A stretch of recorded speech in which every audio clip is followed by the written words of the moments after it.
What's going on, everybody? My name is John. You already know what it's going to be. It's going down in a few more seconds. Relentlessly Real Podcast. Let's go.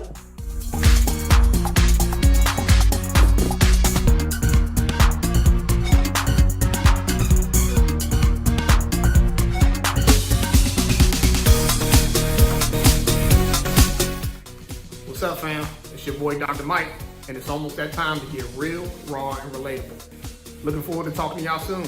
Peace.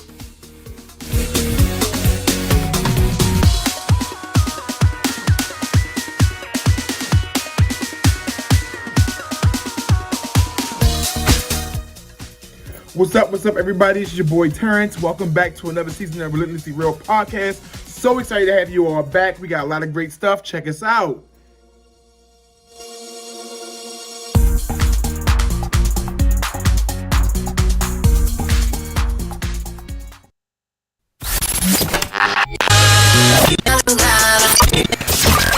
You're now listening to The Real. Man, I appreciate them dudes for talking about The Raw. Wait, they were talking about The Relatable. That's exactly what I've been going through. The Relentlessly Real Podcast.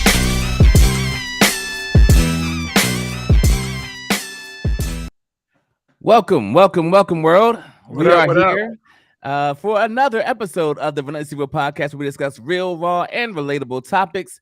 Thank you so much for taking the time to listen to our podcast today. Let's kick this off with some amazing introductions.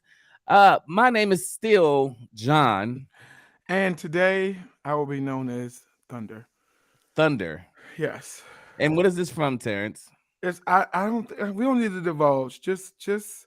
Just know that my name is Thunder. It's ridiculous that It's you do not this. ridiculous. You're It's not 12 years old, right? No, I'm 7 at all times. Get it Okay. correct. Yeah, it's ridiculous that At you do all this way. times.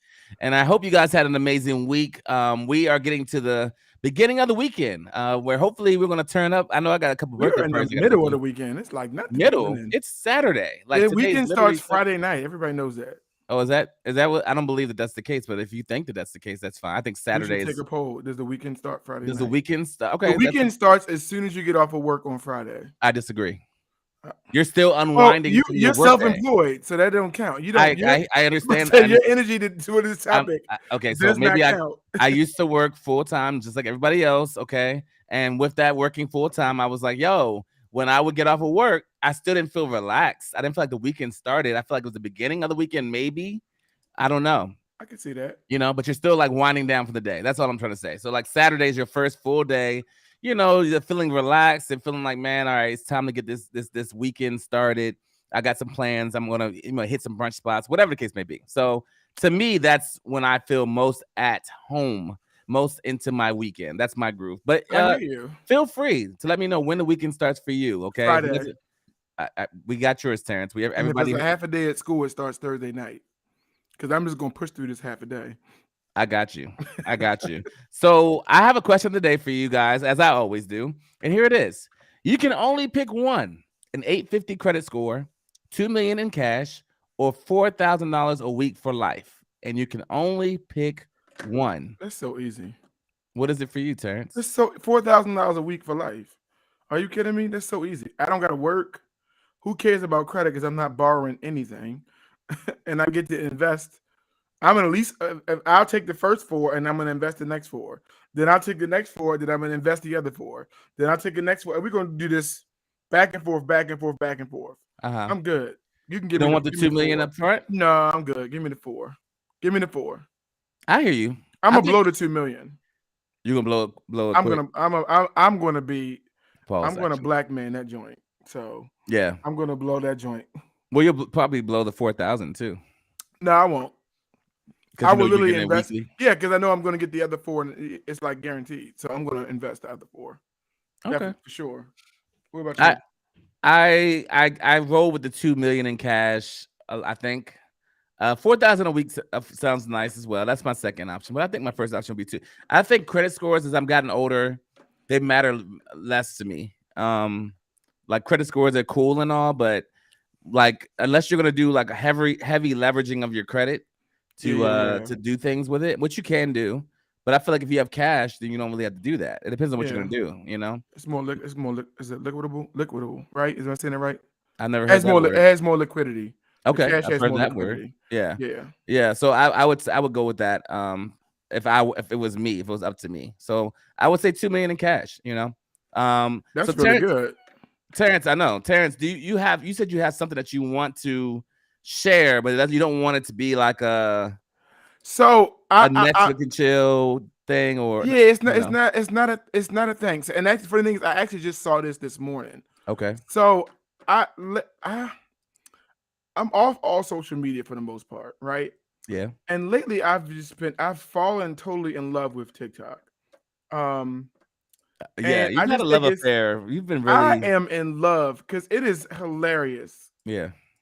It is just a hilarious. I just like it to laugh at. And so You and I'm most going to. people.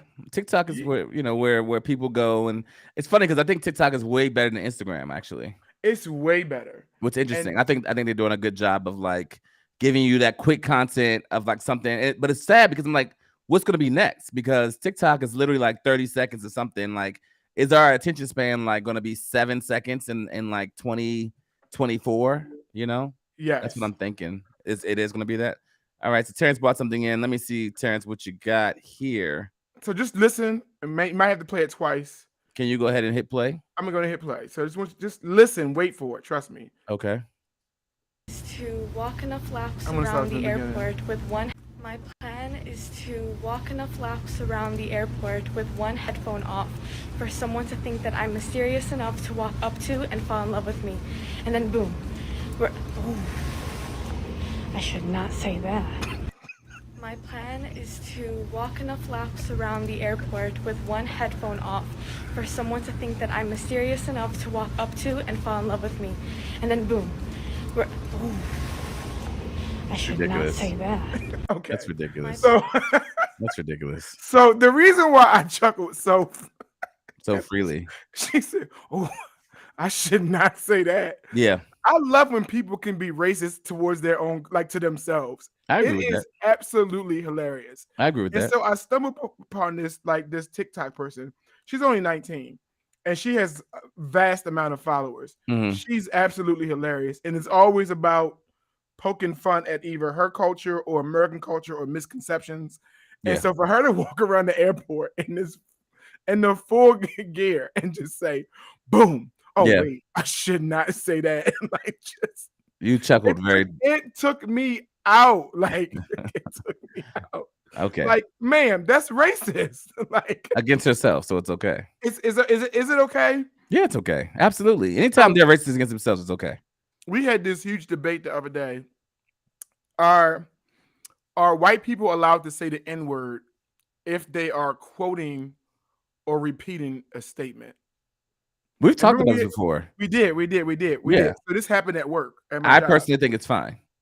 If they're quoting, I don't think they do it, but if they're saying a song like a Jay-Z song and it says nigga in the middle of the song, a lot of people feel like they should not say that word. I personally am okay with it. This happened at my job where a white teacher said it, and she was telling the students to stop saying the N-word, but she didn't say the N-word. She said stop saying nigga, and the students were like, But I think that's okay. She's saying stop me saying too. it. So, but what happened is by the time it hit the airwaves, the entire grade knew. I had parents calling. I had 2 parents come up. That's ridiculous. It's just like, That's ridiculous. I had to get the context of Come it. up for what? To do what? To say what? Like, come on. Because what shockwave was, there's a white teacher using the N-word at school. Yeah. And She's that's saying it not to what stop. happened. That's ridiculous. That's ridiculous. Yes. And along the same trajectory of ridiculousness, there's some new shoes that are coming out. I want to know, Terrence, are you going to get these right here? These shoes?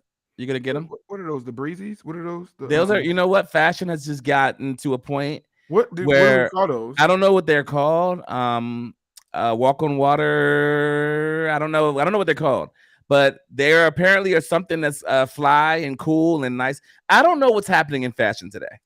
That's really where I'm lost. I'm looking at stuff on social media and I'm watching them. Water. It's water. They put water into the shoe, and I don't know why, but it's want to walk on water. It fits right in with our topic, yo. It's ridiculous. It's ridiculous, and it's hard to watch. So I'm asking myself constantly. I'm like, well, are we okay? You know what I'm saying? I'm asking. Are we okay as a You're culture, not as getting people? those. Huh? You're not getting those. You Is know there what? an amount? Is there an amount that would? Is there an amount that would allow you to get those? No, not at all. No, not at all. So I'm more or less just like not okay with it. And I think for me, it's just like a matter of trying to understand why I'm not okay with it, because when I saw it, I was just like, man, that's ridiculous. Like, why is this even happening? And I think so. What were you gonna name those? what was I going to name them? What would we name these? I don't know. That's what I'm saying. I don't know. Like, I don't know what I would name them. I don't know what they would be called. They didn't have a name. No, no. No name is called. It's just literally like on there. You know what I'm saying? So when I saw it, I was just like, let me just show this to my friends and see what they think about it. I couldn't see myself wearing it. The air But swishers. I don't know. you said what? The air swishers. The air swishers? Yes. No. I don't. No. Don't, just stop. Just give up. Okay. I think they're fashionable. Oh, you would wear them? I said I think they're fashionable. That doesn't mean Okay. I would wear them. I just Okay. I just want to make sure. So anyway, guys, we've been talking about for the past couple of weeks. We've been having great dialogue and conversation about, not even past couple of weeks, maybe just last week, about the church. We got kind of deep in the conversation previously about what is the church, how the church executes being the church in the community. What is the church all about? Are you okay, Terrence? I want to make sure you're all right. go, Okay. yeah. What is the church all about in terms of how they handle certain topics? And so today's topic is about the church and the handling of the topic of sex. So this one is very interesting to me because it's a multi-layered conversation. And the reason I say that is because as you talk about sex, it's like how they handle premarital sex, how they handle the topic of like properly preparing for sex, right? So like people that are like on their way to having sex with their partner, and so like having the proper context of that. And then when people have babies in the church, okay, I've experienced a couple different times when people have babies outside of wedlock in the church's handling of those conversations or lack thereof is troubling. It's troubling to say the least. So I guess the best way to start about it is like, does your church, or have you experienced a church that does this conversation well, or did your church essentially not deal with this topic well when it came to the topic of sex? So funny story. Mm-hmm. I was a member of a church, and when I was a teenager, I would say maybe 18, 19, and we went through this ceremony where everyone agreed to save themselves for marriage, all the teenagers in the church. So we went through this 3-4 week course on weekdays, and all the parents dropped the teens off, and we were learning about sex and what God meant and all that. Great, Mm-hmm. cool, no problem. Yeah. And then we had a ceremony. We had to wear all white. And then we all got, I think, if I'm correct, everybody got a ring. Mm-hmm. And then we had a ceremony. We were all white in the evening, and we celebrated. We're going to be abstinent until marriage. All the teens in the church, it's about like 100 of us. All the teens in the church. The purity movement. That's right. You got it, Marquis. Is that what it really is? The That what it's purity called? movement. It's a thing. Movement. Yes, it's a real thing. And it was, and then by next the purity movement. By next week, Uh-huh. everybody was tearing everybody else down. Wait. After the ceremony of the purity movement. The following week, Everybody was smashing. I'm not saying everybody, but I don't think Bama's made it at least a month. They were taking each other to Pound Town. They were taking each other to Drillville. like Drillville. Drillville. Yeah. And I remember, I'm just saying, and my mindset is like, wow, why did that happen? Why did that happen? Marquita said with the rings on. Yes. Yeah, man. Like, bring it. Like, within 6 months, this one was pregnant. This one was pregnant. This one was pregnant. Yeah. And so my mindset is, and I'm not saying it's the church's fault. That's not what I'm saying. But what I am interested in, it was more so, it was just the ceremonies, and it was just like, okay, go off in the world and survive on your own. Well, what was the point of it, of the purity? It's called purity movement. The What was point the point was just that, you're, as a Christian, you're supposed to wait till marriage, and Mm.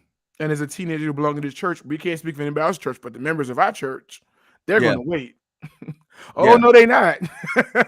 So they all got the ring, Yes. and they all went back and had sex. Yes. Okay. Pastors' children's, it was like the whole gamut. So my thing is, especially with the conversation of getting pregnant, right? The church's handling of that specifically. How does the church deal with that? Like, how do you think they deal with people getting pregnant outside of marriage? Whew. Do they handle it well? Do they handle it not so well? Like, do they prepare people for that? Like, if do they talk about it as a subject matter in church, or what do you think? I think when I grew up, it was talked about. What was talked about? It was about how you shouldn't have sex before marriage, and then you shouldn't, if you get the being pregnant out of wedlock becomes proof that, because no one knew you was banging unless you got unless you had a baby. Now that you had a baby, now we know.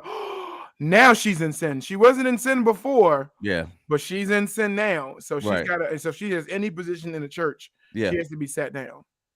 She yeah. has to be sat down, like immediately. Because Absolutely. everybody else on the pulpit were virgins before marriage. Yeah, and Marquita, thank you for exposing yourself, because I actually wasn't going to expose you. I was going to let you know if that's what you wanted to do. But Marquita went ahead and said, "Now, John, I've been through this, and I hated how the church treated me." And I remember this with the specific church that happened with, but it's happened a variety of times with different churches that I've been a part of, where people essentially that'll happen. They'll get pregnant outside of wedlock, because what Terrence shared with me on Wednesday when we had our pre-meeting about this was that he feels, or he believes, that we shouldn't be saving ourselves from marriage necessarily. We should be trying to have more conversations about sex, and then going right into sex, maybe like 18, 19 years old, maybe 20. Is that what you said, T? Okay, so that got quoted. You don't want to have sex by 20? That got quoted all wrong. So what I said, because that makes sense. That sounds like I'm saying there's a whoremonger. Like, be whores. Be whores. You said have sex. You said our sexual drive should be... What I said was, Marquita said, tell the story, John. What I said was, I've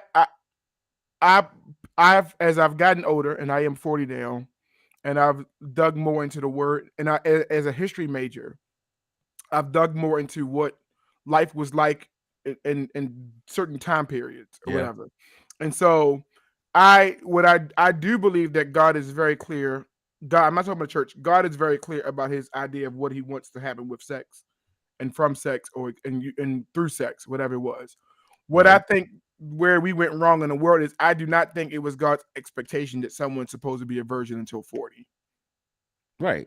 And that's what I said? I didn't say that. No, you said that Terrence, and Marquita, quote me wrong. You said that Terrence thinks at 18 start going to pound.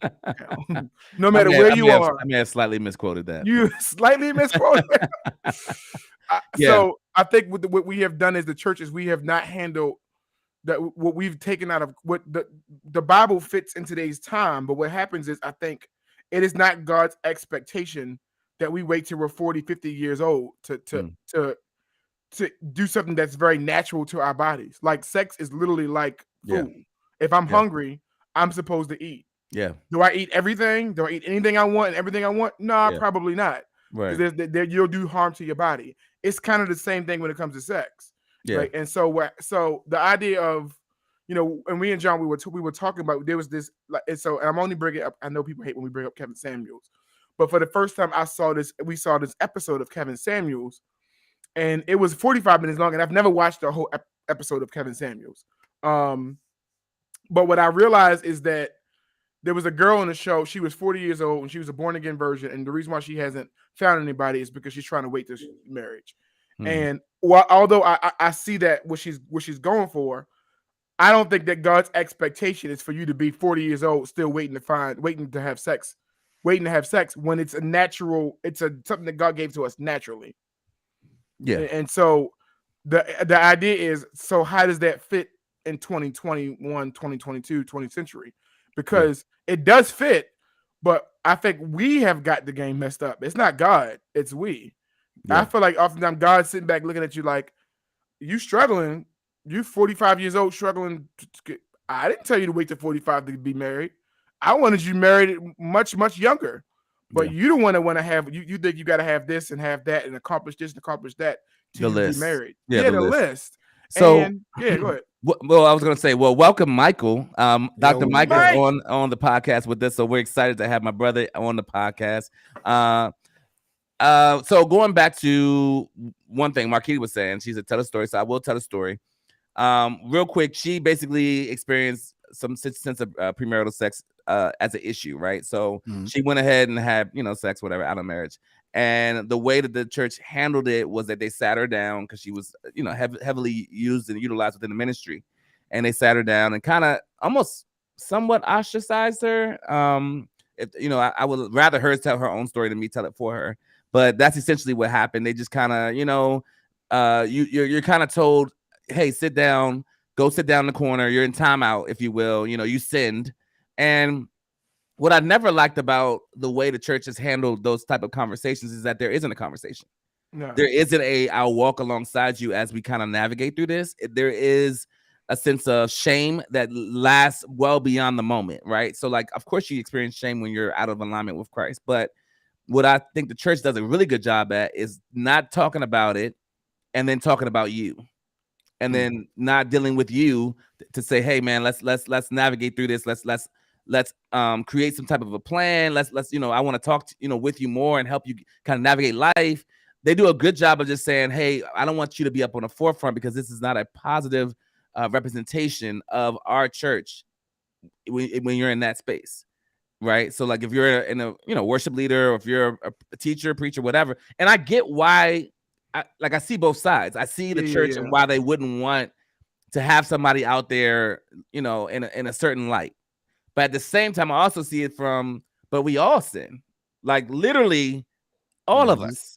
So how do you differentiate or tease out which sin I'm going to like highlight and say, oh, you can't be on this praise team. And then this other sin, oh no, it's okay because you're not publicly showing whatever that sin is. And so I'm gonna answer two things. So one, I disagree with what Renee said. She said that sex is she said that one is you need to live, the other one you need for pleasure. I agree, but you could just have bread and water. You could just have bread and water. Like with food, you could just have bread and water and you'll be good. You'll be good. I don't know about that, but that's my point. So that's my point. Sex to me, it's just like food, where it's exactly the same thing. But what I'm trying to say is that it's a natural. God gave it to the body naturally to want to release it, and He gave it to the body as one to want it to be fulfilled. And it is a craving. It is a satisfaction that needs to be fulfilled. It's the same for women as it is for men, though? I mean, I don't know. Exactly. So I think I think to women it's not nearly as. I think that's broad strokes, though. Yeah, that's broad strokes. It's always broad strokes, guys. Yeah. I don't have to preface everything with broad strokes, but I'm saying broad strokes. Yeah. Most men are like, yeah, I needed to eat. Like I need to eat today. Legit. You know what I mean? And most women are like, I can go a couple years without it. I'm just saying, always broad strokes. Yeah. So I agree with Renee. I agree with that point. You won't die. If you never have sex, you won't die. I agree, but you won't live happily. If you've lived this earth and you've never. There are people that have never went to Pound Town. Listen, and they're living a fully satisfying life, Terrence. As far as they know, they don't know what they don't have. They don't know that. I'm just telling you, you've missed out. But human instinct will tell us, oh, what am I missing out on? Like the curiosity will be there, right? And I think us as humans, us as like being molded to be creators and to be, I guess, explorers and things like that. Like we're always wondering what if, like in some form of fashion. So to that vein, like though somebody might not be, into sex like that or haven't experienced it, at some point in time, they're going to sit back and get curious. Not to say that they need it. Eventually, they'll need it to live, but they're going to get curious. 100%. They're going to know. So let me reframe it like this. So obviously, we all know that sex comes from. I mean, as far as Christians, I say I don't want to say for everybody, but as a believer, and we're all Christians here, we believe God created sex. Right. Fair. Yep. So with God creating the very thing, how did it get to the point where it went from God's creation to the one thing we never talk about in church? It is And that's going back to your point earlier, John. It has been masked. The reason why is it has been masked. It has been put on this pedestal as the one is that of the all sins, and every other sin else is not as bad as that one. And I don't know where, and that's comes therein lies the problem. And it's if people who study scripture, and I'm not considering myself to be like a scripture expert, but one thing is I have studied scripture. That is the one that's actually out of a lot of the sins, it's actually talked about the least. There's not that many texts about like in the New Testament and as a Christian, because Christianity doesn't exist until Christ dies. So let's be very clear. So as a believer in Christianity, there's not too many texts about sexual immorality versus there are a lot of texts about other things that the church does all the time. But yet the sex is the one that's just like, oh, it's just emboldened, and So I get what you're saying as far as that. And I think now that society or like culture and everything is evolving, I think it's becoming more than just the act of like having sex outside of marriage. It always was in reference to like sexual immorality, like that's the sin, right? Yes. But I think things have changed from in my opinion, and also being like a leader in the church, I think it has changed from like just having sex to like it is starting to like engulf all things sexual immorality. I agree with what you were saying, but I think at some point in time it starts to shift to all these broad things coming up, all these different aspects of sexual immorality coming up now that is not being talked about. And I think that's the point that you were making, John, right? Yeah. I'm making that point. I'm also making it with someone, our God being the creator of it. I'm amazed at how frequently or infrequently we discuss the topic of sex. Like should it be talked about? Even just saying the word sex in church feels weird. So should it be talked about in church? Should it be absolutely talked about? I think it should be talked about. I think it should be addressed. And the issue lies in like what you were saying, John, as far as like God created this thing, but how did it get to a point where we're not talking about it in the church? I think there's so much difficulty in addressing that topic to the point where like how do you like there has to be a balance. Like how do you talk about the topic but then not expose someone that could be potentially like tempted by whatever this topic is? I wonder what makes it difficult though, because I'm confused as to what would make that topic difficult from a church lens. I think the church always acts as if people are holier than they really are, and they try to be like, oh, we don't want to talk about it because we don't want to give our perspective of it, and we'd rather not talk about it. But culture has reframed it over and over again, and younger and younger kids. And they're talking about it. Yeah, they're talking about it. And younger kids are experiencing the conversation. And the church is the last ones to provide an impression on young people about it. So I'm almost at like, yo, why wouldn't the church constantly frame and reframe the conversation of sex, especially if it's something that God created? Yeah. Personally, I can see how it can be difficult because of, again, like how far can you go within that conversation without, I guess, potentially opening doors for somebody to start thinking about different things or wanting to expose themselves to different things if we're not supposed to be like having sex before marriage. You know what I'm saying?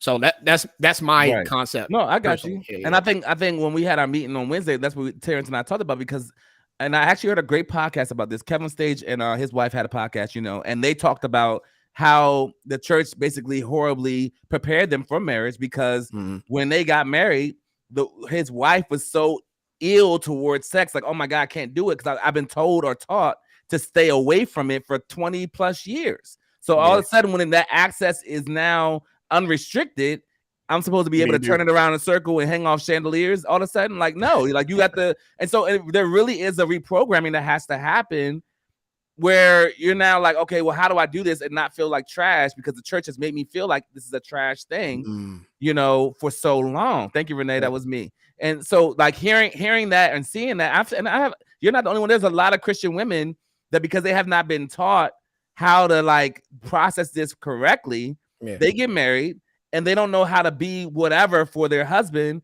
And in broad strokes, most men honestly are probably, this is not a fact, so I can't say this for sure. We already been in these streets most times. I'm just saying we already been done hit something. You know what I'm saying? Especially in America. I'm gonna go out on a limb and just say we done smacked a couple of junks around. And so when we get to that wife, there's an expectation level. And then when our wives are unable to fulfill that because of their inability to have conversations about it, and then the church has not taught them how to love it or be okay about it when it's access unrestricted. Now we're married, and now we have problems because it's been restricted for so long, and you don't know how to be unrestricted with it. And then let me go back to a point I made earlier, because I'm looking at data, and I've been looking at data for a while. And I've been ready for this conversation. That's why you have to understand the history of how society has changed, right? Yeah. So let me just throw out some facts, right? The average marriage age in the 1500s. So we're talking about the 16th century. Right. Women got married between the ages of 14 and 18. Men got married between the ages of 16 and 21. Sometimes women would be married off at age between 9 and 21. Not condoning that right now. I'm just stating a fact, right? By the time we got to the 1700s, the average marriage age for people was 19.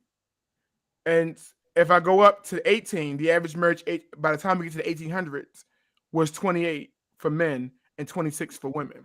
Mm-hmm. There's a trend here.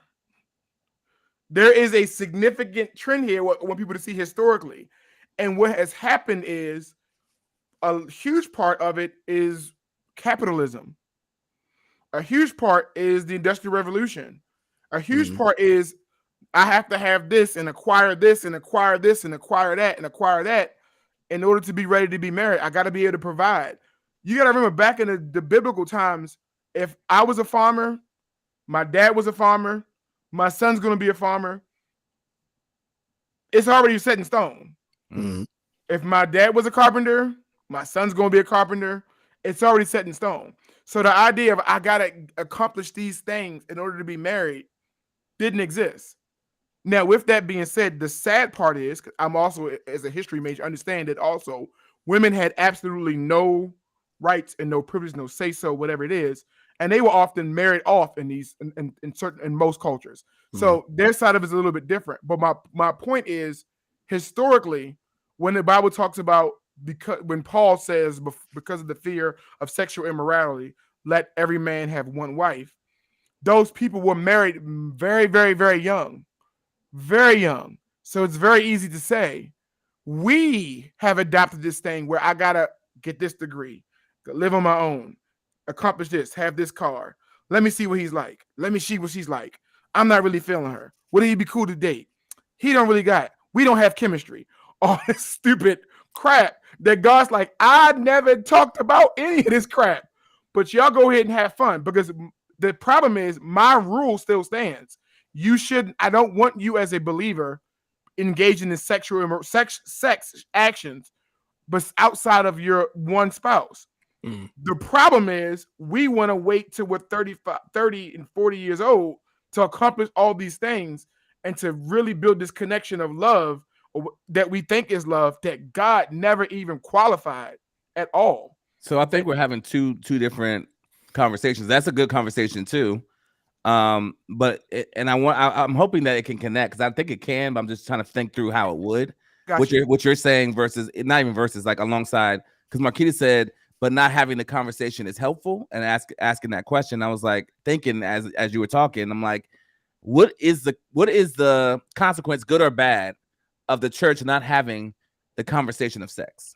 The bad, excuse me, the bad is the world is teaching everyone on what like sex is supposed to look like, how we're supposed to have sex and everything like that. And then the church, the Bible, like from a biblical standpoint, we're not being taught on what that's supposed to look like. So now it's this level of perversion that's put on the lens that we're supposed to be looking at sex in, you know, based off of what the word of God gives us. This level of perversion that's given to us by society, by all of our social norms and things like that.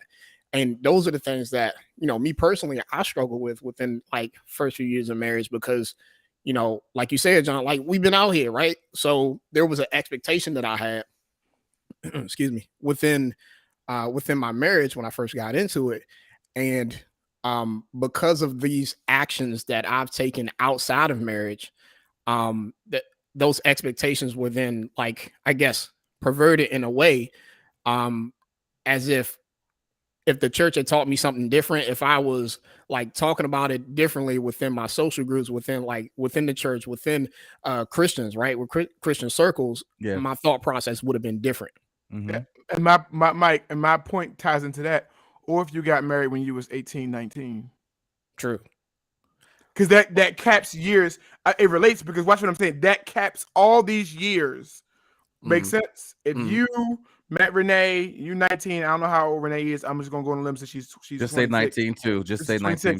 Be safe. No, Be because safe. then I'm making her. She's in her 30s right now, and I don't want to offend her. ridiculous. So She's turning 30 April 3rd. See, Yeah. okay, So, perfect. I mean, So let me Renee is just put that out there. 25. Renee is 25. You got, Thanks, I got you, Renee. Thanks. Right? All right. You'll learn. So, so I'm saying, like, if that happens, you see what I'm saying? Like, it instead of us worrying about all these accolades or whatever it is, or to achieving certain things, and you're in a covenant relationship where it's perfectly okay to explore whatever you want to explore, whatever you want to explore to your heart's content. Have at it, you know. And so, and we'll get into another topic about what are like. I think, like, and we talked about it when we first started this idea of the podcast. One of the topics we wanted to cover is masturbation a sin? Like, remember that we never never hit it. We Never hit it. Pause. Yep, I walked right into that.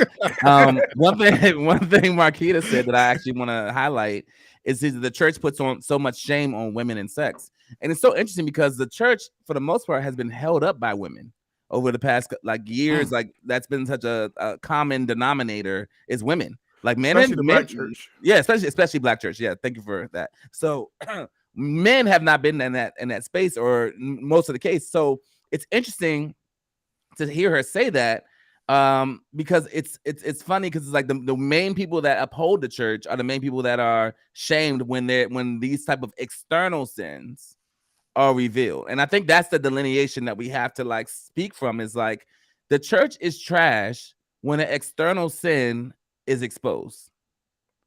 They're trash because they don't, if the other sins we don't see, and we're just like, oh, we're not addressing that. So I could be taking a chick to Pound Town every week, but because I can't be pregnant, you'll never know.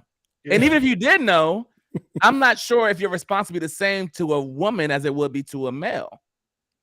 I'm not sure how you respond. I don't know if there's been preconceived notions that we have as people that we just kind of look at through a different lens. But I can tell you, there's been a variety of churches I've been a part of where women have gotten pregnant, and because I obviously am a piano player, so I'm often in a position of playing with worship leaders and preachers and all that. So praise and worship team people are the ones that are often sat down because they've been impregnated, right? I got sat down. What were you a part of? I was about to say, did you get pregnant? Yeah.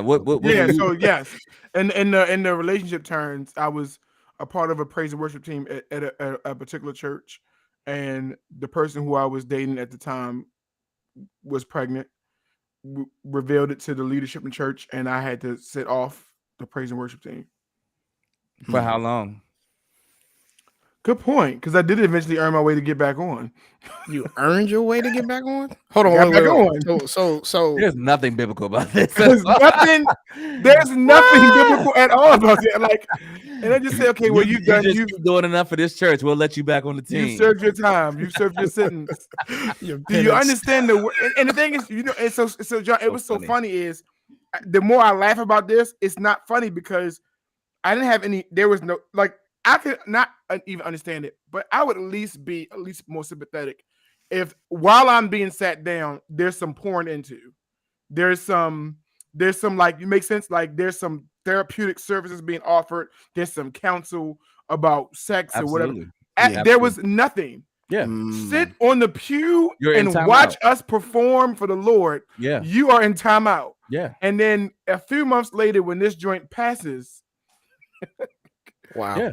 Come on back. So I personally didn't get sat down at a church that I was going to in the past, but I've witnessed this happen to people, right?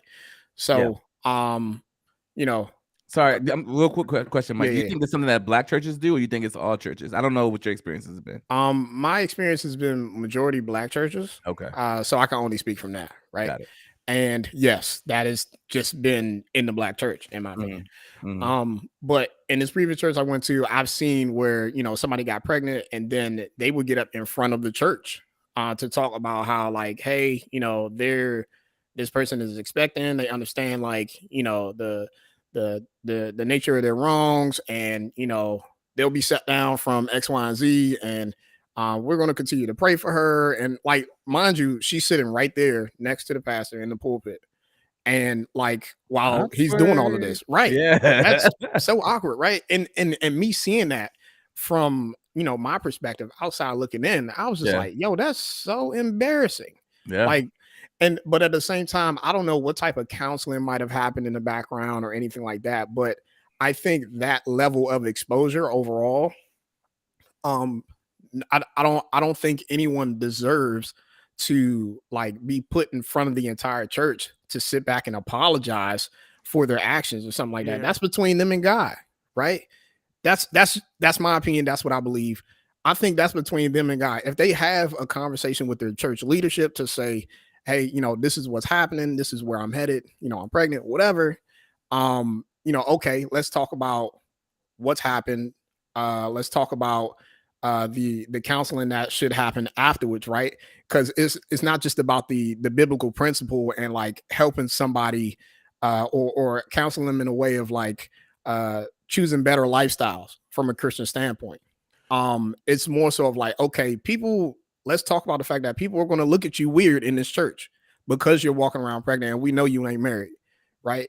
And see, I don't know if we should normalize that. Like, that's kind of my point, right? Like, normalize what though? People gonna look at you weird in the church. No, and I'm gonna get to that. I'm gonna get that in a second. Okay. So, like, let's talk about the fact that, hey, we know people are going to do this. Like, that, let's be totally honest, just in reference to what you were saying. Like, the culture of the church is, like, people are going to look at it weird. But what we should be doing is continuing to support this person, continuing to shower them with love, give them, you know, support in whatever aspect they need support in.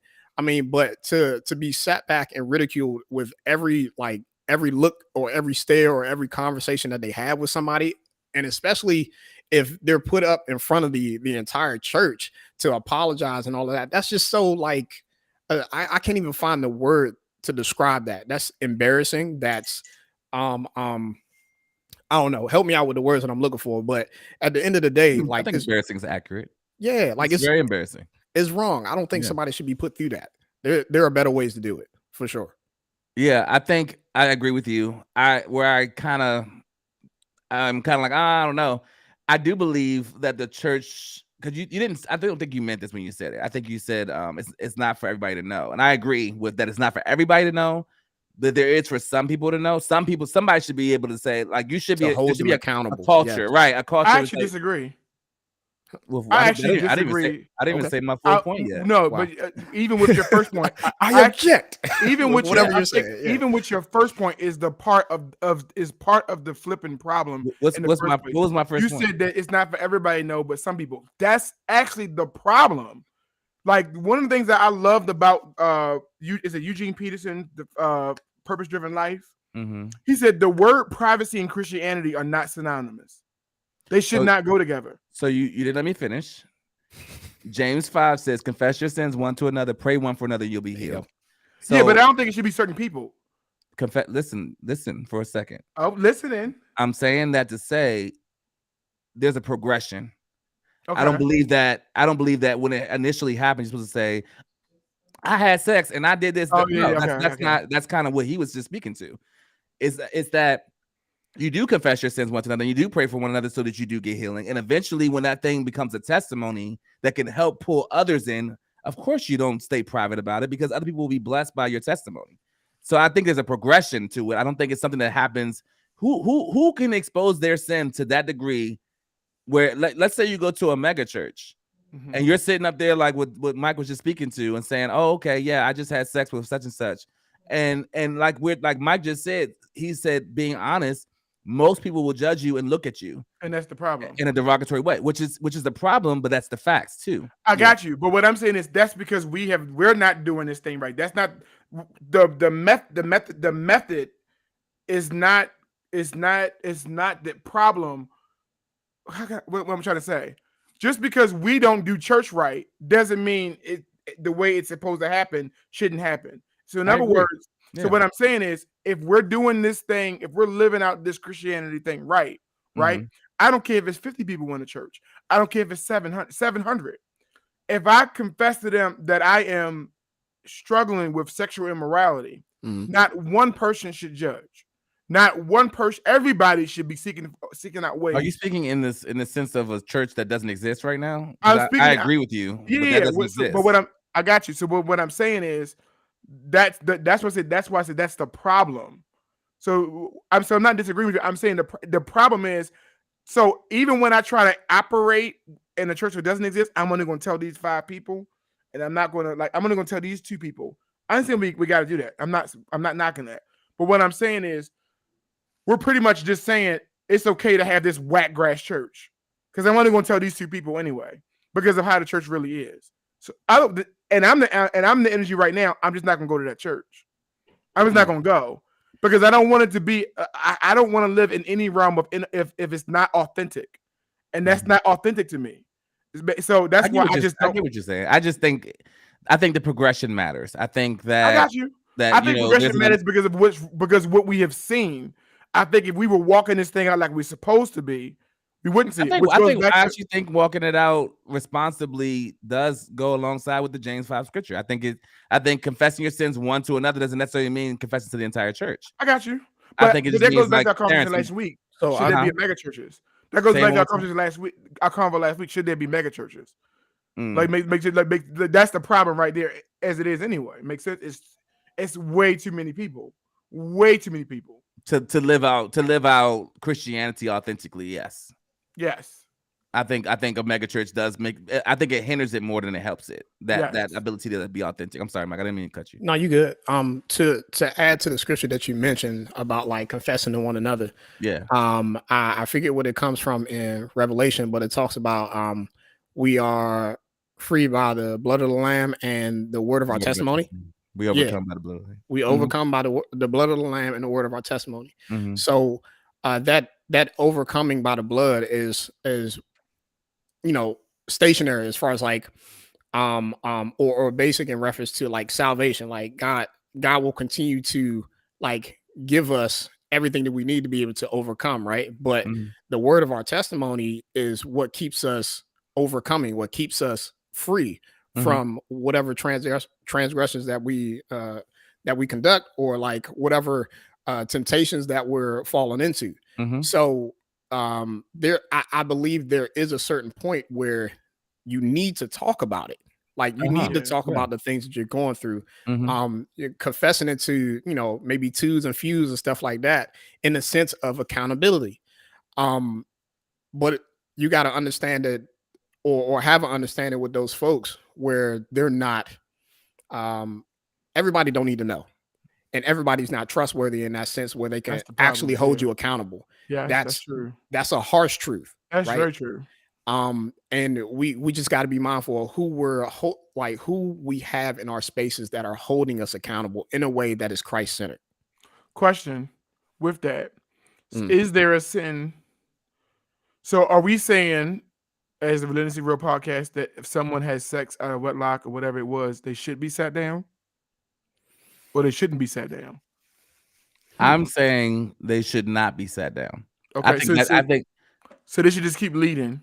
Yeah, I think that actually is a counterculture to what has been, and I think it's something that people would gravitate towards, a real authentic space that says, yeah, I did commit it, and I don't think you should just act like it didn't happen.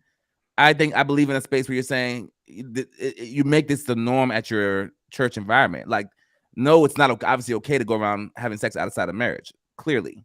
But what we're not going to do is act like y'all don't have sin coming in through this door, and you go and operate as a minister, a preacher, a teacher, a deacon, or whatever, and we don't know what your stuff is. We don't know what you're watching that's sinful or wrong. Why would we sit you down as if to give this better viewpoint of our church than it really is. Yes. What are we trying to put on for? Who are we doing this? A lot of what church is about is the showmanship of it. Like, oh, the fact that you can see that you can't see my sin makes it like, oh, then he's good. But if no matter what the sin is, once it's exposed, how you act and react to it is the problem. Yeah. I like Marquita's point she just made in reference to, like, I don't think people in the church that who don't know you should hold you accountable. You don't say anything any other day, but now you have so much to say. Yeah, I agree with that. Because with holding someone accountable, or with this whole Christianity thing and us being able to confess to one another, there needs to be a sense of relationship there. Yes. And without that relationship, with that rapport that you have with certain people, it's not going to be received as well as if it's somebody that I actually know, and that somebody I know cares about me and my well-being and my growth. Absolutely. So lives are changed through relationship. Even at its core, I think Jesus changed lives through relationships. Yeah, like, the root matters. Like the root of the person, like how we became even accountable to each other matters. Like, do I already have a relationship with you, or did you just see my sexual sin and be like, oh, let me hold you accountable now? Yeah, like after that's done, what happens? Like, if that's the only thing that tied you and that person together in reference to this relationship, right? Because there's levels to relationships. After that's done, then what? You're gonna feel like that person was just there to, pour into you, which is, and you know what? I'm not even saying that's wrong. There are certain aspects of that are okay. You don't have to friend everyone that you're ministering to. Yeah.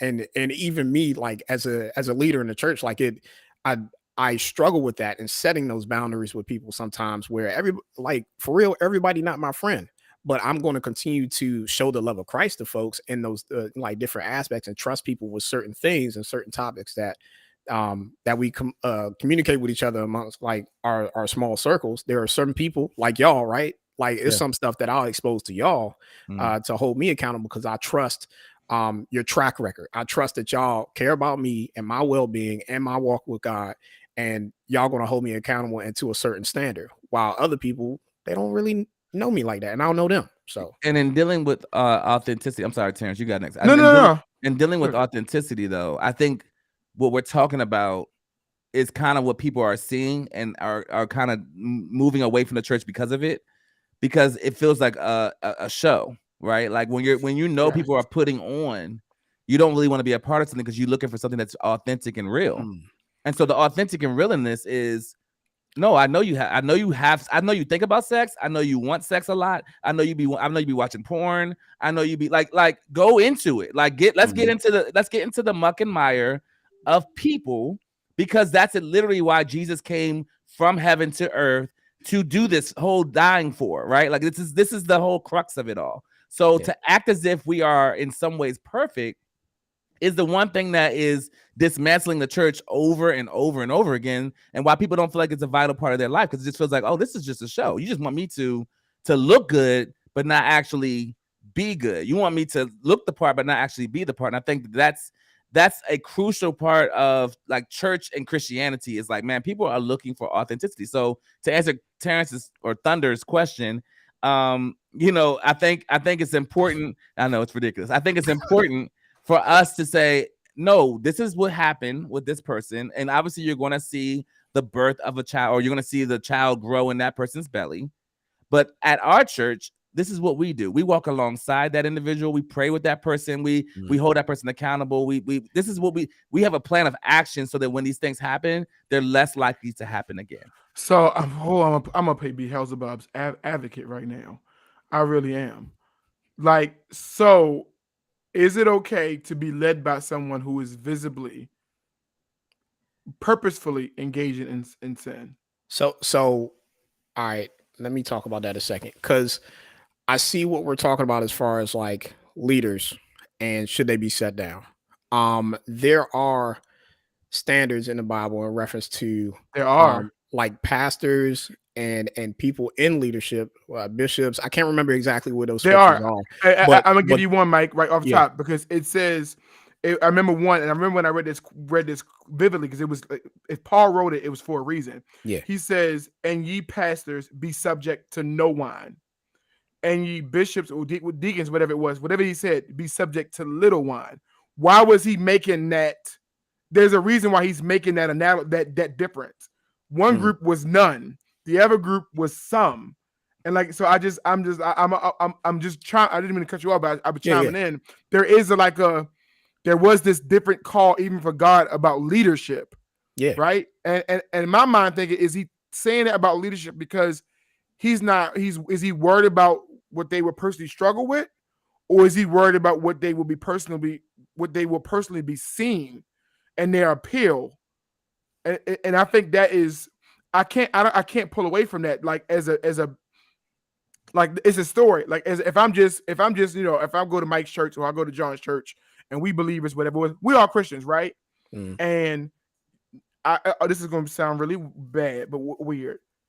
You walk into a strip club, you see me in the strip club, cool, no problem. You might be like, "Oh, you go too? I go too. We both wrong, cool, no problem." You walk into a strip club and see your pastor, and they're throwing out 20s of your money that you gave. It's like, just That like hits different. right now, if you saw your Terrence is pastor grabbing the money off. No, girl, this is my money. This is my tithe offering. if you saw your pastor slapping cheeks right now in the strip club. Yeah. Oh, man. There's some things you can't unsee. I agree. Bishop, what are you doing in here? Stop hitting her cheeks like that. Yes. I agree, and I think it kind of goes back to what the church has become versus what it is or supposed to be. So what the church is versus what it's supposed to be is the delineation. I mean, the difference is huge, right? Like it literally is just. So I'm always perplexed because I'm always like asking these questions, like, well, do we follow the Bible though? Like quite literally, like what you were just saying. For instance, Mike was just saying in UT, talking about, oh, there's certain parameters. There's stuff in Titus that speaks about, for certain leaders, there'll be a husband to one wife or whatever, and it's supposed to have, there's a certain like bullet point things, and that it states in these scriptures. But let's be real, the church doesn't follow none of that. Like literally, don't look. I mean, not saying all churches, but most of the churches I've been a part of don't look to those scriptures to add value to what they do as a church. They have people that hold those positions. So there'll be apostle this, bishop that, there'll be, this title and that title, but they don't adhere to the biblical standards, or they don't even make it something that they bring up or hold people accountable to. So there's kind of this difference of churches. Like, it's like what we've created as church, like kind of what you were saying earlier, T, what we created as church versus what the church was supposed to be. They're two different things. So what do we care enough to become that church, or are we just kind of like, oh, well, you know how we are, how we do. Yeah. You know what I'm saying? Yeah. So I don't know. That's my thoughts about that. So kind of going back to what we were talking about, in reference to leaders, right? And leaders being sat down. Terrence, you gave the example of like from the Bible in reference to the standards and stuff for leadership. And there are examples in the Bible when like people were sat down, right? In a sense. So if you think about, I think it was Moses and Joshua, right? And at some point in time, I don't remember exactly what Moses did, but eventually he did something that was, it wasn't up to God's standard for him to do. And eventually Joshua had to take over, right? Yeah. So I think that is one example of like those things. There's a standard that needs to be followed. And if that standard is not followed, people should be sat down for a time, or in a sense of like counseling or whatever like that, where you feel as though like you can get back to a point where the representation is, I guess, in a good sense. I'm trying to find the words, because now that I'm talking about it, it sounds really bad, but at the same time, there's I feel like there's still a need for it, because if you're following somebody that's continuing to go down the same path over and over and over again, and sometimes even worse than what it was previously, right?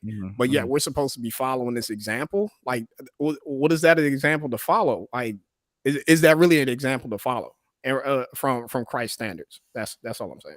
Yeah, I think what makes it troubling for me is how do you, this is what the issue that I had with the church that dealt with this situation is like, how do you tease out what sin you uphold and what sin you say, oh no, we're not going to care about that? Because gluttony is highly received within churches. Yeah. And that's a full out sin. And they sit up there having church dinners, eating themselves to death, right? But there's no sense of like, oh, let's no one talks about gluttony in most church spaces. It's not even a sin. So we don't even peel back the onion of the sins that are sins, right? And say, oh, okay, well, let's deal with gluttony. So what I mean by that is just quite literally, what sins have we kind of gotten cozy next to and have no longer considered them to be sin? And so with these external ones, we put them on a pedestal, but with these internal ones, we don't. So I want to throw this out there, because one of the things that me and John were talking about, and that one of the things that I'm like actively trying to do research on, because I'm one of the people who I'm like, I don't want to just go off of what I was raised to believe or told. I need to find what does the Bible really say about this. But and I know we're getting ready to wrap up, because one of the questions I just want to throw out there is having sex before marriage a sin? And I'm just throwing it out there, right? And I challenge everybody to do their own research and do their own study, and I'm not answering it.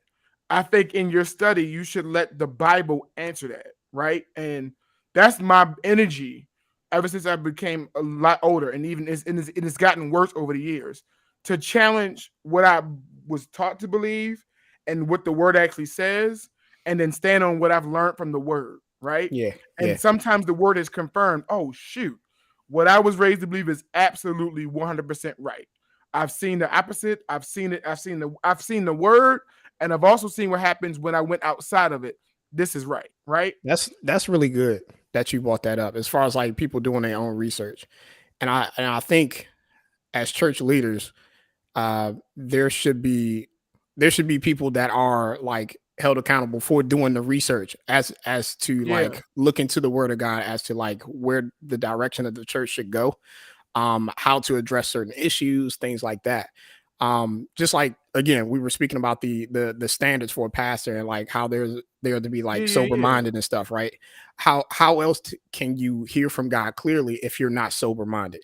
And there's a level of, again, soberness that we need to have in order to like hear from God clearly, to be able to hear the revelation from God from here, reading His Word and understanding which direction we need to go in to address certain issues. So, yeah, that's a really good point, man. As far as like people doing their own research, I always bring up this scripture because it always punches me, because this is the scripture that a lot of churches use. And I think sometimes they don't see the context of of what Paul was writing, because he says, now for the matters that you wrote about, and Paul's talking to the church of Corinth, which means them Bama's in Corinth had questions. In layman's terms, they was in the sheets. Make sense? Is it good for a man to have sex with a woman? He says it is good for a man to have sex with a woman, but since sexual immorality is current, which means he realized them Bama's was getting down in Corinth. I would love to historically know what was going on in Corinth that Paul thought he had to start, like not in the middle. I'm going to start this chapter with this topic. It's literally Corinthians 1. Like it is First Corinthians. Well, I mean, Corinthians chapter 7. Let's just go right to it. Right. Since sexual immorality is current, since each man should have relations with his own wife, and each woman with her own husband. And I just think that's a starting point, because he's like, me and John were talking on Wednesday. There are certain things in the Bible I feel like God just do it because I said so. You ain't got question. I'm in charge. I made you. This is all my stuff. I'm the potter. right? Makes sense? I made this. This is me. Just do it. Just because I said so. You ain't got to know why. I just feel like sex is not one of those things. I just feel like sex is one of those things with God, like I foreknew. And he has so many texts that follow up about sex. Like, don't, like with a husband and a wife, y'all don't need to stop having sex unless y'all agree upon it. Otherwise, temptation is going to happen. Like, it's like God is like, he's just like telling you. Giving the manual. Yeah, he's giving you the reason why. Since there's sexual immorality happening, which means you effing him, you sleeping with him, she's sleeping with her, he gonna sleep with him eventually, she gonna sleep with her eventually, he gonna want to be a he gonna want to be a she gonna want to be a they gonna sleep with they. That's happening, that's going to happen. You know what? Let's go and bottle this thing up. You get your wife, you get your husband. That's just let's just kill it. Which also answers the question of what you asked, like, should it be premarital sex? You just said let each person have their own husband and own wife, which answers the question of premarital sex. That's what I'm just saying. It's just that there is none unless you're married. Yes. You actually just answered the question. And he goes into so many things, and that First Corinthians 7 talks about widows, people who got divorced. Yeah. Like he goes into so much, and it's just like I don't understand why. Like to what we talked about earlier is the church not talking about sex. Is it an issue? It is an issue. It's the number. I think it's the number one issue of the church. You're skipping, and then you're skipping, and in this point, you're skipping chapters. Yeah, like makes it so you're not even teaching the whole Bible. But not even just that. Like you guys said, if you don't talk about it, they're gonna get their information from somewhere. Yeah. And the curiosity of the sexual drive, and there are things that just start happening, right? And you just sitting there like, I had a wet dream or whatever the case may be. And like, what was that? You know, what just happened and what you know what I'm saying? And so there's curiosity happens on its own, right? Like, it's not like, it's nothing I did. I just was living my life. And one day I went from not having wet dreams to, that was exhilarating. What do I do with this? You know what I'm saying? And where do I go with this? And I want to do that again. And John, also guilt happens where there should not be guilt. And there was I didn't mean to cut you off, but the more I talk about it is there have been studies about people in the church who've committed suicide because they were experiencing something very natural, and the church led them to believe that they were sinful. Oh no! And they've committed suicide because they could not take it. Yeah. And so by you not talking about it and about you not normalizing it, you actually have people out here just not even, like just not even existing. And Marquita said it's a shame of it all, but I would even say it's the unjust shame. Yeah. Like there's shame that is justified, and there's shame that we create. Yeah. That we literally create. You know what I'm saying? And I've been on both sides of it, man. I've seen the church mishandle. I have friends of mine that it mishandled them, and they were dealing with sexual sin, and literally the person dealt with the sexual sin issue. You know what I'm saying? Had the baby, and because there was no plan, had the baby born, year old now, year and a half old. Went back with the same sexual sin and did another one. You know what I'm saying? They're like, well, and they were sat down, and so I'm like, guys, look at your procedural things that you're doing that are so incorrect. Like the one thing the church won't do is learn, and I'm amazed that I'm amazed as a musician. I watch it; they fully still having, like she said, still having sex. Nothing's changed because we've done nothing to change it because we don't know how to frame the conversation of sex from a Christian lens in which it was created by God. It's ridiculous. And in a world where sex and sexuality and identity and all these things that we're supposed to find within Christianity and within God as we believe as Christians, and we don't even speak from those lenses, is incredible. Hence why people are going down all types of roads, because the church isn't giving another perspective or the biblical perspective. Yeah, that's so I wanted to highlight what Renee said in reference to like what you were just saying, right? As far as like acknowledging the heaviness of conviction. And it's not necessarily the church's fault that people feel convicted about it, but it's about like, what is the church doing to help people navigate those convictions? Yeah. right? To have those conversations about the conviction that they have. Like you said, there are some that are justified. Yeah, you feel the way that you feel because you did something that was blatantly wrong in the eyes of God. So how do we help each other navigate that instead of continuing to feel this I guess self-induced what's the word I'm looking for, man? This self-induced like shamefulness, if you will, about your situation. Like the church can do better about that. Absolutely. It's a good conversation. Absolutely. And I just think as far as how I'm very passionate about people being able to find a church that's authentic. Like I hope one day to be a part of one that is living it out authentically, honestly, that I can be able to say, I want to attach myself to this type of ministry that lives it, like really lives it out in an authentic way, in a way that does not have taboo topics that they don't touch because they're scared. In a way that like I mean, I don't know you guys checked out my podcast, but I do have a podcast called the Narrow Podcast. And on it, I've said I wish Dave Chappelle was my pastor because I literally listen to Dave Chappelle and he literally, and it's jokingly stated, of course, but he states and speaks about things that people cringe about. And I'm like, the cringe topics are the topics that should be at the forefront of the church. As Terrence just said, Paul was like, man, y'all out here smashing. Let me get some context to y'all smashing, Corinthian church. Y'all out here doing your thing. And there's another passage that says, obviously it speaks about men who have sex with men, people who commit adultery, people who do this will never inherit the kingdom of heaven. And it's awful, right? But then it says after that says, but such were some of you, like church. Some of you were adulterers. Some of you were men who had sex with men, and etc. But you have been washed, you've been cleaned. You're now taken care of because of your commitment to Jesus. And so, if the church stopped trying to look clean and actually embrace being dirty and saying, no, we're filthy as a church, but thank God that we have God to purify and cleanse. But we keep trying to make ourselves clean. That's I guess. So to speak it to Mike's point, that's the part I'm really trying to fight against. It's like, yes, you should sit down people that are out of alignment, I guess. And there should be more conversations about that. But at the same time, let's not do it for the sake of trying to look cleaner than we are. Yeah, that's good. Yes, do it to enrich them. Yeah, because the whole purpose of Christianity, a Christian is someone who's embraced Christ and a follow Christ.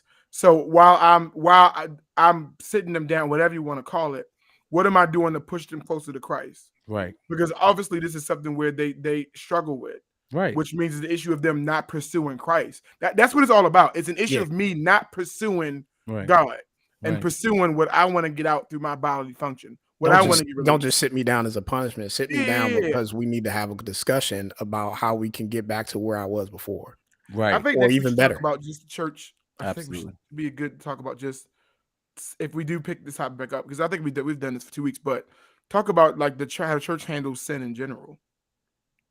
Like in general, because I wanted to ask, but we really gotta go. But like, so if I'm sitting somebody down for sex, am I not sitting them down for other stuff? Like, like should they still like be what? Like speeding? Because they don't bear the law of the land. Hey, I mean, sir, the one deacon, you got to get sat down. I forgot about the somebody did the research on it, but the Bible talks about not showing love as being one of the greatest things you can do against God. It's one of the most harmful things you can. It's probably the biggest sin to not love somebody, and it's the one thing the church is horrible at. Absolutely horrible. Pastors, deacons, bishops, usher board, junior usher board are horrible at showing people, loving people. So 2 of the greatest commandments, right? The 2 greatest commandments is first, love God, right? And love each other. The second is love people, love each other. And I would like to think if those are the 2 greatest commandments, and if we're not doing those things, I don't know. Sin is sin. Sit all y'all Bamas down.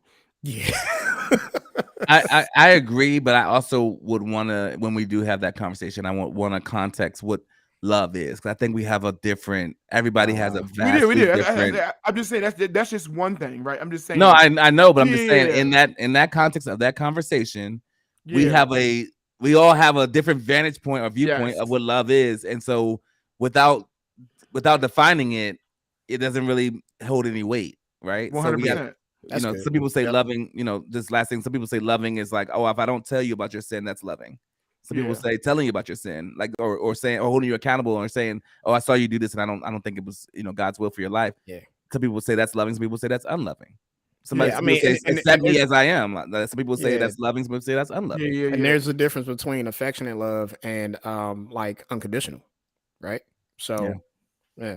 There's a lot of framing that has to happen with that conversation. Mhm. But Mhm. I think all in all, when it comes to the conversation of sex, this I don't know what's going on with Naked I don't HD know. XYZ. I don't. They, But they I want did to my hear about God. They want to hear about God. do they? Well, They they're want gonna to. get I off don't my know. chat We're overlay. I know being that much. hacked. Sick of them. I blocked Father them. God, and we come then to you humbly as we know Come on, how to come move on, this Dr. Mike. naked HD person out of our chat in the name of Jesus. They Find don't them while belong here, you're on God. here. But if you are here, Lord, I pray that they find you. There you go. I pray that you I hold them hope it tight. finds you. I hope it finds you. In Not Jesus' name. Tabitha. I hope it Not finds you. Tabitha. All right, guys. So we had a wonderful conversation, and just to kind of wrap it up, we did talk about sex in the church, and we talked about the way in which we have to deal with it as a community, as believers. So I think I don't always want to leave it open, but I actually challenge you guys to have these conversations at your churches. Like, don't just leave it open here. Go to your church and say, hey, man, why don't we, if we talk about sex, let's talk about sex more. If we don't talk about sex, why don't we talk about sex? Like, bring it to your community and let's have these conversations, because sex needs to be discussed, I think, in every community of churches or believers or wherever y'all meet up to go talk about things concerning God. Yeah, if they don't learn it from the church, man, they're gonna learn it from everywhere else. And that's I'm about to not say, what we want to do. and look, Satan's like, lesson number one, Yeah. bend her over. You know what I mean? Like, Satan is not shy about his tactics at all. So And I'm an educator. Trust me, they know. they know. His tactics are the exact things that are breaking the church up, like to what we see today, right? Yeah. Like that's painting the church now. So we got to be able to talk about those cringe-worthy topics all together. Cringeworthy. I like cringeworthy. We gotta maybe do something based off of that word cringe. Anyway, thank you guys so much for listening to the podcast today. We appreciate you guys' support. My name is John. My name's Mike. And I am hoping that John doesn't edit this. But I had a question because Mike is a doctor. And so if you came on here late, Mike, I got to ask you this question. Mhm. What scientifically, what comes first? Thunder or lightning? Well, I'm not a doctor of like meteorologist or whatever, geology or whatever like that. So I'm just gonna say what I know. I thought it was lightning and then thunder, right? That's it. Have a good day. Oh my gosh. All right. I don't know what just happened. I don't know what just happened, but thank you guys so much for checking out Mike the got Name it. Roll Mike podcast. got it.